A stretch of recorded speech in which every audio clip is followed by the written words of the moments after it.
Hello, everybody. I'm Lisa Shield, and this is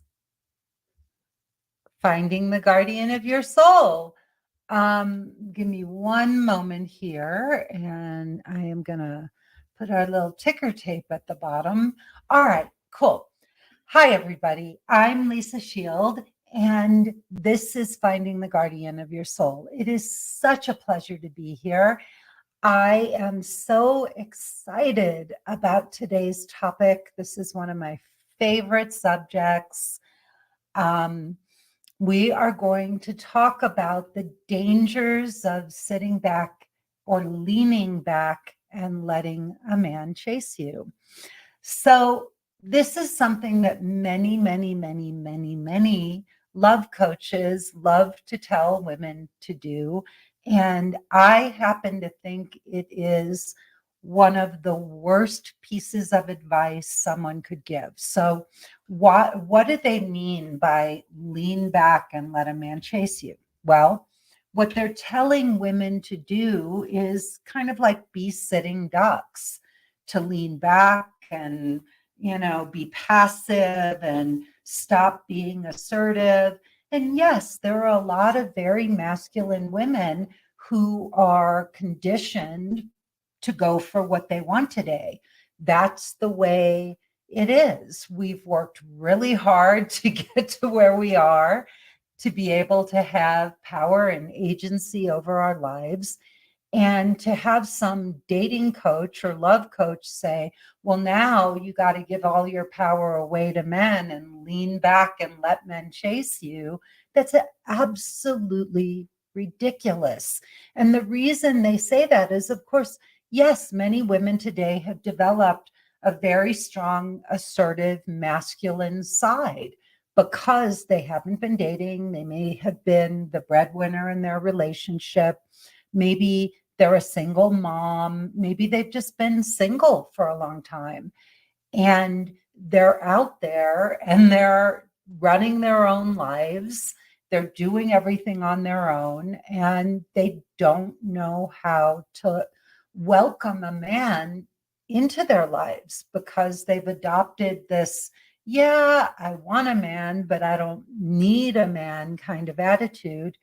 So none of those behaviors are good. And then couple this with many women today can be anxious. We get very anxious when we start to like a guy, and it brings up a lot of insecurity. And the way many women will deal with that insecurity is by trying to text a guy too much or create situations where they want to have dates all the time. Like they come up with events and things that they can invite a guy to because they want to be able to have more dates, and maybe the guy isn't initiating enough and the woman's got a lot going on and she would like a guy to accompany her to those things.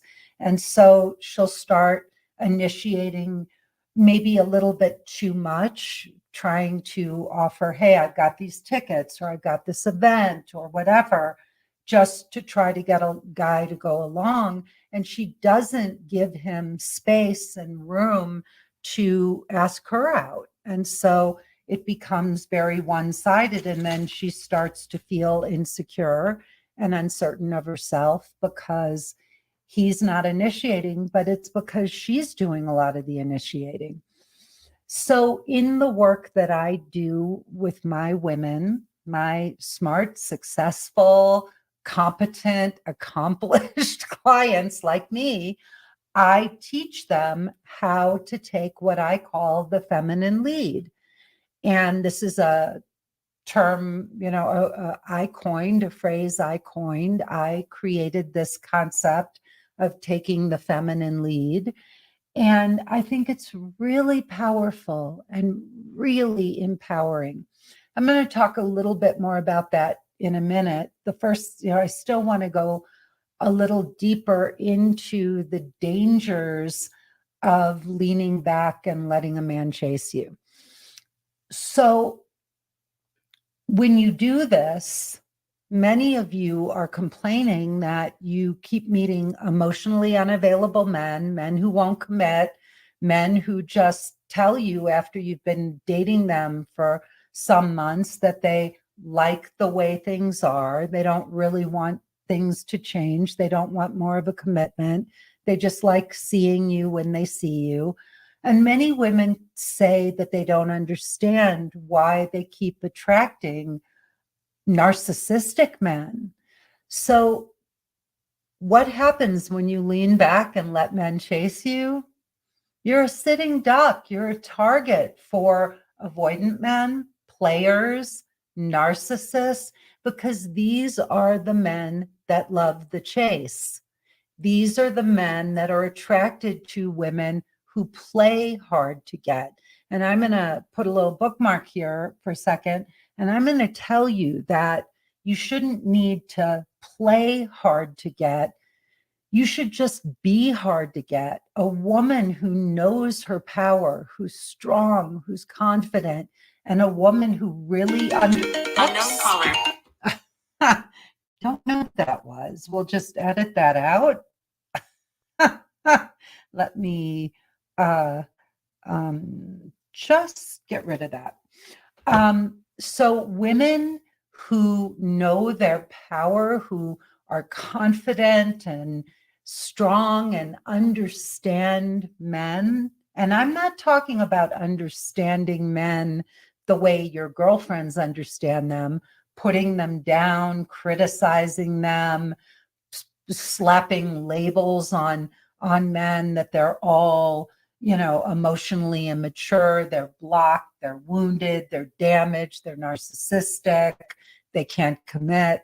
I'm not talking about that kind of knowing men or saying men are weak or that, boys love their toys, all of these cliched things that we tell ourselves about men.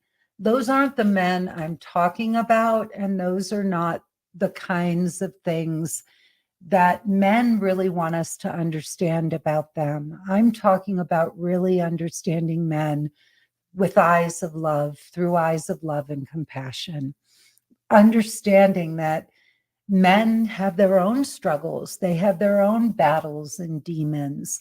Men are more afraid of other men and what other men think of them.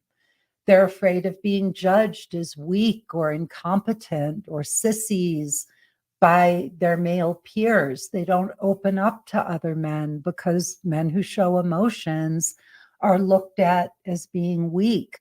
So men get a lot of pressure. We've all heard about toxic masculinity.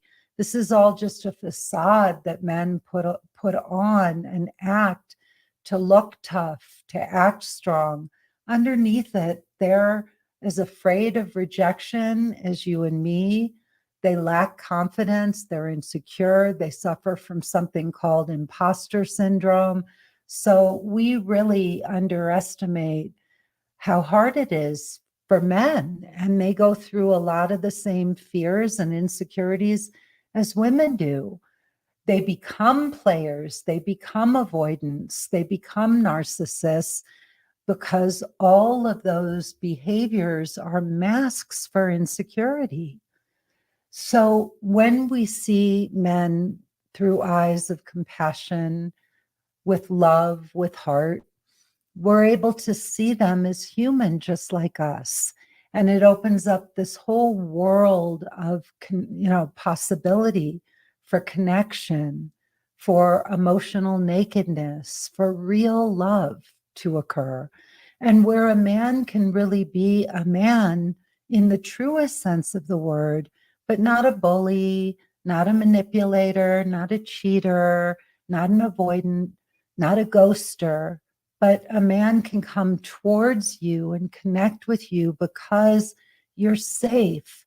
You understand him. You make room for him in a relationship with you. So when we lean back, it's a ploy. You're not weak.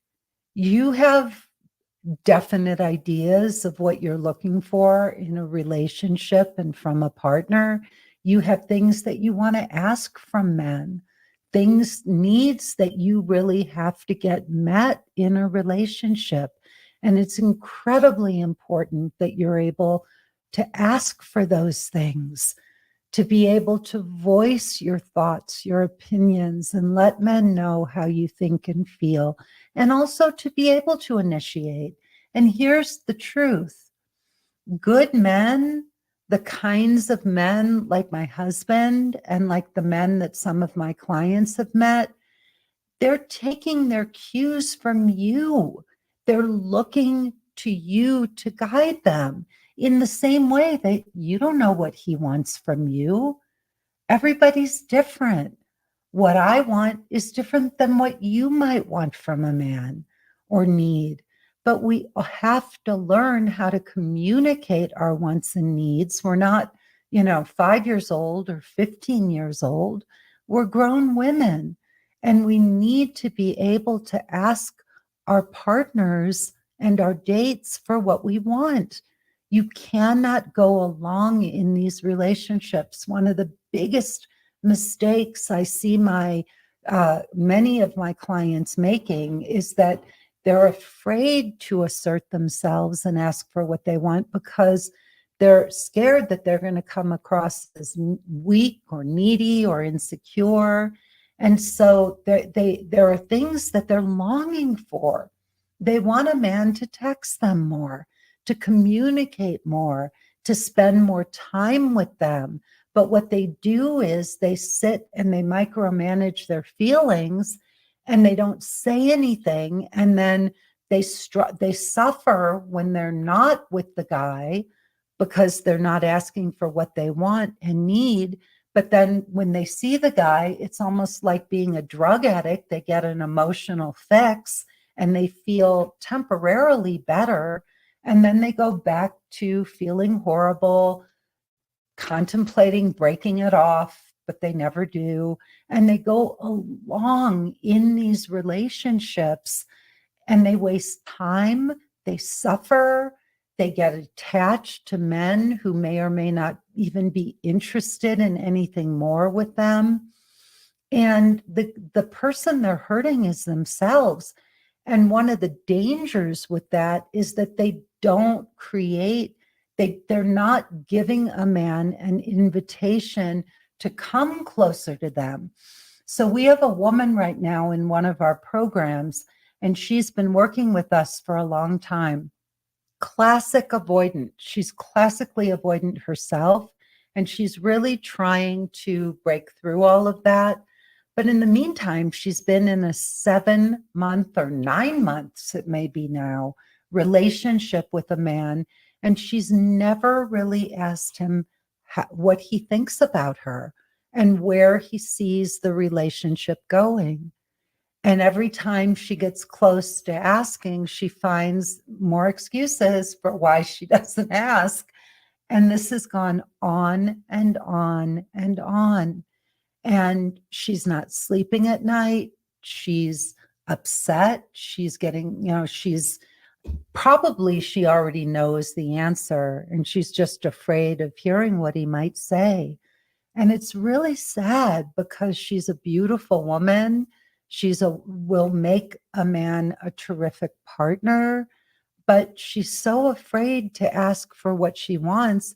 And even if he could come closer to her, she's so avoidant and emotionally blocked that she's not creating a space for that to happen. So we have a listener here. Hi, Siham. Hello, darling. I hope you're well. So she wrote, I've noticed that when I don't play hard to get, men are less interested. I guess I should interpret that if I am emotionally naked and they don't reciprocate, then they are not meant to be, right? Well, I think that that's true, Siham. If you're playing hard to get, you're going to set a tone for a relationship. Sure, they'll be interested. They'll be interested as long as you're not asking for anything and you're playing hard to get. The minute you show up as who you truly are and you start asking for what you want, they're going to tell you, oh, well, I don't want anything more. I liked it the way it was. I'm not looking for a future. And so you're going to set yourself up for disappointment. They'll be interested as long as there's no commitment. But the minute you ask for one, they're going to disappear. So you can prolong that for 6 months or a year or even, several years, but the answer is going to be the same.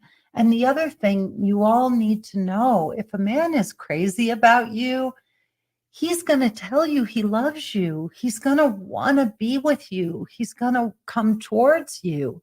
But you've got to make a space for that, and you've got to meet him in the middle. If you're sitting safe in your little corner and just letting him do everything and being at his beck and call, that's awful. And that's not what you're looking for. So we have another listener here. And she said, that was me in my past. Didn't ask because I was afraid of the answer, even though I knew what the answer was going to be based on their actions. Yeah, there's a wonderful saying. It's a little cryptic, but if you really understand the meaning of the saying, the saying is, the deception of others is rooted in the deception of self. The deception of others is rooted in the deception of self. So when we do this, when we play these games, when we're not asking for what we want, when we're leaning back and letting men chase us, I get it. You don't want to be driving the whole relationship like some women do. That's not good either. But leaning back and letting men chase you is not the answer. So something you really need to be careful of. Very often when we're doing a certain behavior and it's not working, we think that the answer is to do the opposite of that behavior. So if you're anxious and you're messaging and you're over texting and you're driving the relationship, that doesn't work either, because you're going to push a man away. But the opposite of that is also not good. Those are just extremes. One is you're too anxious, you're driving the relationship, and you're smothering this person. You're not even giving him space to come towards you, but leaning back and doing nothing and letting men chase you, that's not the answer either. Those are two extremes. So they're opposite sides of the same coin. Do you get this? I'd love to hear from some of you. Do you get what I'm saying? Because this is so important. And so many love coaches are telling women to do this. And it's really bad advice.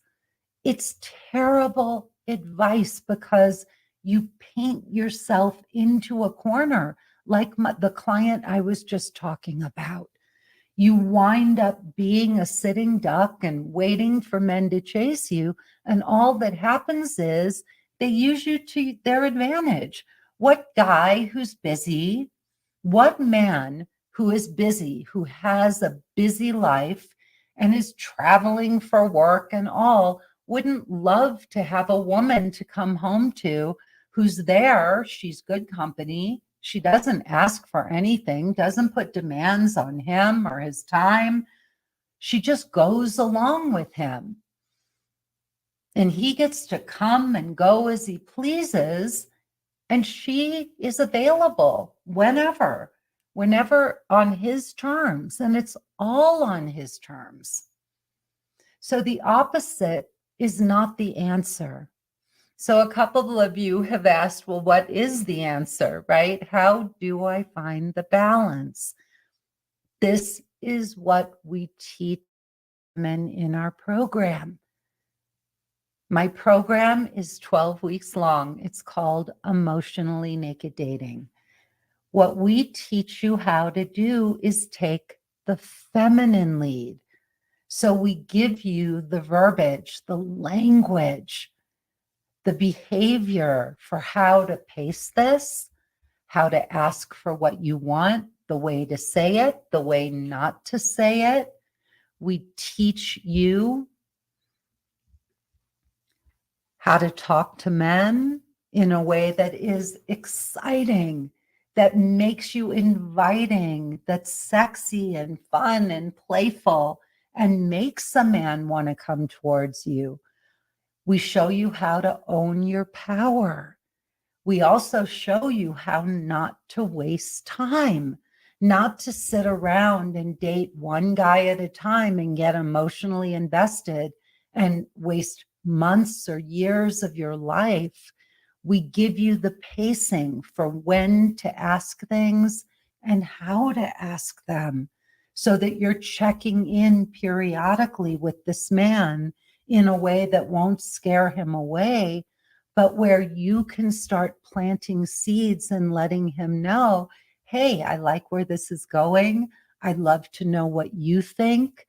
I'd love to hear what your thoughts are for the future. 6 months from now, where do you see this going? Where do you see us heading? But being able to ask for these things and not just going along in a relationship with somebody and sitting there waiting for him to make all the moves. So one of our listeners said, yes, I do get it. I've been worried I've made too many suggestions on things for us to do. Well, here's the thing. You want to make suggestions and you want to give him options. Men, believe it or not, most men are really traumatized by having to ask women on dates and come up with things to do. One woman may want to have a dinner date and go to a fancy restaurant, and another woman might feel held captive on a date like that. And she may just want to go for a walk or go have coffee for a first date. So it just depends. And if you don't tell a man what you want, he doesn't have the rule book, your rule book. When I was working with Don Miguel Ruiz, I was a student. I was in a community about 30 years ago with Don Miguel when he wrote, before he wrote the Four Agreements. And Miguel, he said something that was just eye-opening for me. He said, everybody has a different rule book, a different perspective on life. And your rule book is not the same as my rule book, and it's not the same as Miguel's rule book. Everybody has a different way of looking at life, things that are acceptable and things that are unacceptable. One of the women on our call, on our mastermind call, I have a year-long mastermind that my husband and I do together. And it's called The Mastery of Love, kind of inspired by, The Mastery of Relationship, which is inspired by Miguel's book, The Mastery of Love.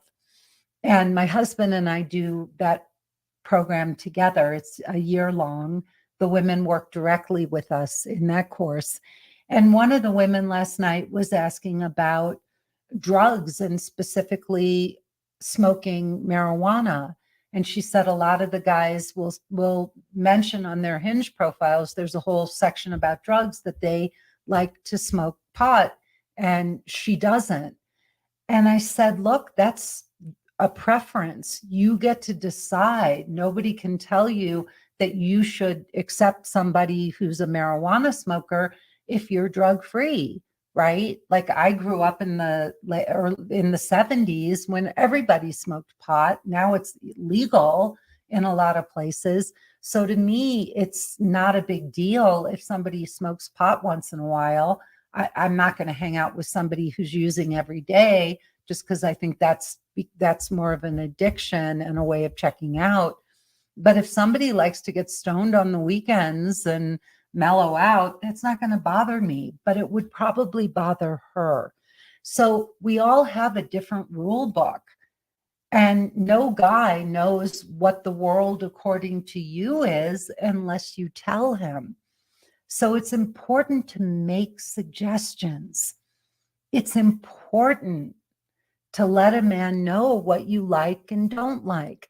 I had a client once. She was from one of the most wealthy Persian, or the wealthiest Persian families in Los Angeles. Beautiful, sweet, the coolest most wonderful woman. I mean, I still remember her vividly. I adored her.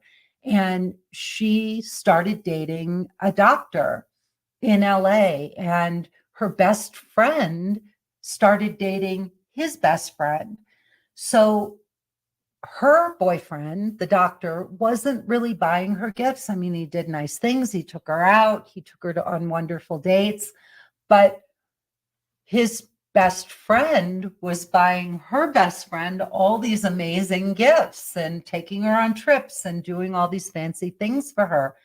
And I said to her, well, do you let him know that you would like those things? And she said, well, no, not really. So I said, well, the next time you're on Rodeo Drive and you walk by the Chanel store or Louis Vuitton or whatever, just admire something in the window. Just say, oh my God, I've really had my eye on that bag. Or, isn't that dress gorgeous? And just see what he does. And sure enough, he bought her the bag.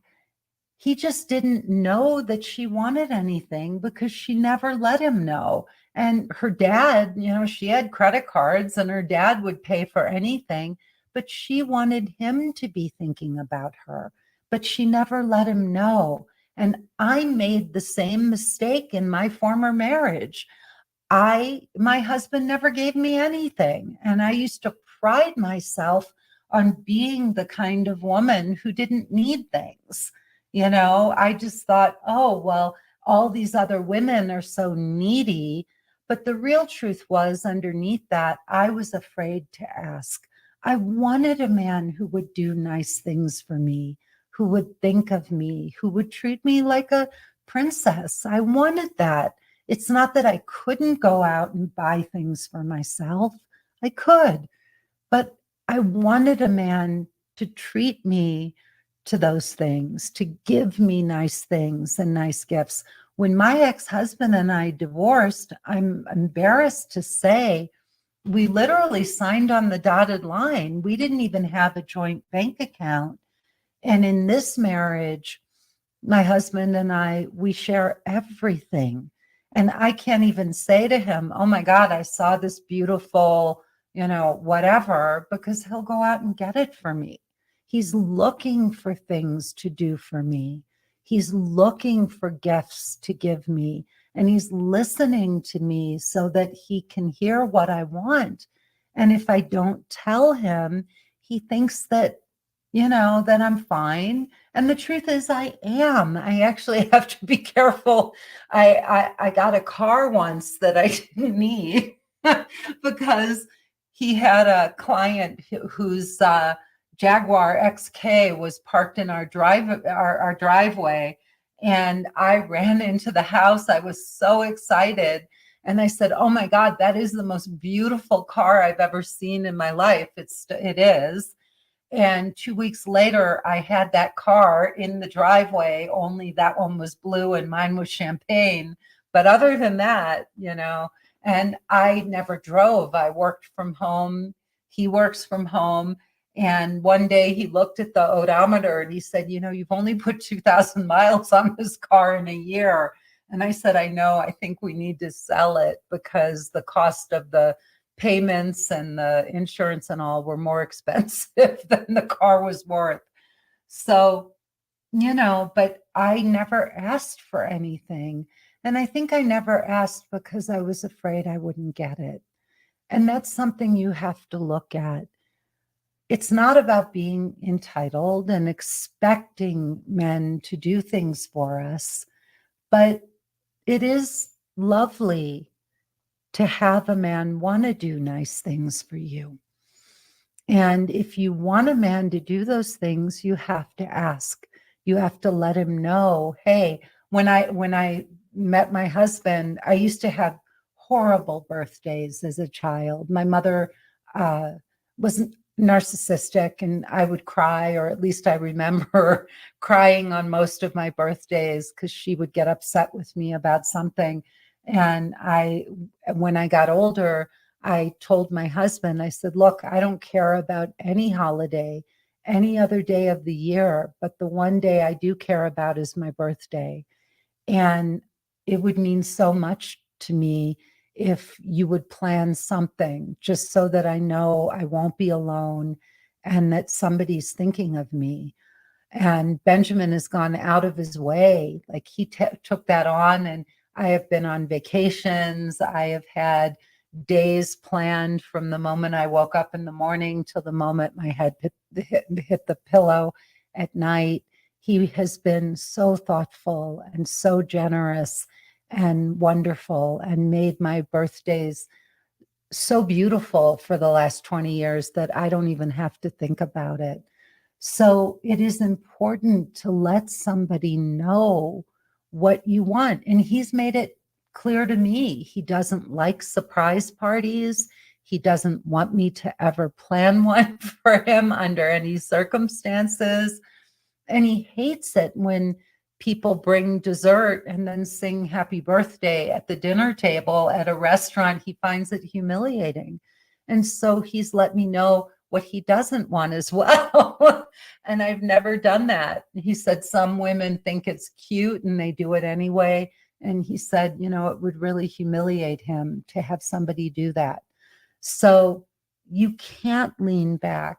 You cannot wait for a man to read your mind or chase you or figure out what you want. What you do need to do is get a handle on your anxiety.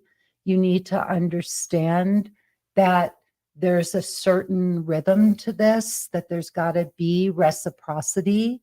You have to be able to ask for what you want and then sit back and see if a man is listening to you and if he honors your requests. That's how you draw a man to you, not sitting and leaning back and letting a man chase you. So I'm Lisa Shield. I do an amazing 12-week course called Emotionally Naked Dating. My husband and I work together in my program. So you get to work with both of us. Not only do we teach you how to take the feminine lead, but in the first month of our program, we actually recommend that you don't date. And in that month, we do some deep, deep work. And in that month, many of the women say that they let go of their anxiety, that anxiety that had been causing them to chase after men. It naturally goes away in the first month of our program, so that when they do get back out into the dating world and they start taking the feminine lead, they don't feel anxious. They're not pushing. They're not driving an agenda. And the men find them incredibly attractive. In fact, we have an extraordinary success rate. If you want to see how successful this program is and you're just ready to get this solved, go to my website, lisashield.com, and check out my, not testimonials, my praise page. Look at my praise page and you'll see what the women say. And you can also listen to some live recordings, some live testimonials from some of my clients. And then if you want to, you can click the button to watch my free 45-minute presentation. And that's where you can book a breakthrough call with me or a member of my team, where we will show you exactly how my program can help you find what we call the guardian of your soul. Please tell everyone you know about these broadcasts. I also do another one on Sundays with my husband. It's called Getting Inside the Right Male Mind. You can subscribe to our podcast anywhere you get your podcasts. You can also send us ideas for topics. We love getting those as well. You can send that to podcast@lisashield.com. You can give me a thumbs up or a heart right here. I love to see those. And you can give us a thumbs up on YouTube. And finally, rate and like this podcast.